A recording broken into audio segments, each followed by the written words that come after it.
মিছরির দানা ছোট্ট সোনা মামা টুসু বসে নাকি টুসু বসে বুবুর সাথে টুসু করে সব সময়, আমাকে একটু টিস্টোতে দেয় না, একটু যে বসবো টুক করে হবে না।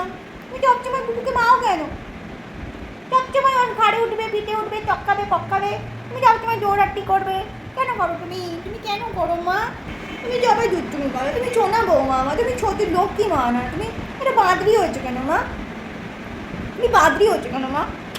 বৌমা তো ঘরের নখ কী হবে, তুমি বাদরি মনে হচ্ছে কেন মা? তুমি নক্কি থেকে বাঁদর হয়ে গেল কেন? বাদরি হয়ে কেন? বাঁদর হয়েছো কেন? তুমি বাঁদর হয়েছো কেন মা? তুমি বাঁদর হয়েছো কেন? তুমি উত্তর দাও। তোমাকে চুমু খেতে হবে না, তুমি আমাকে খুব ভালোবাসো সেটা আমি জানি, কিন্তু তুমি আমাকে একটু তিষ্ঠতে দাও না কেন? আমি কি বাঁদর? আমি কি পারি বাঁদরের মতো দৌড়াতে, ঘোড়ার মতো দৌড়াতে আমি পারি বলো? তুমি নয় বাঁদরি বসো।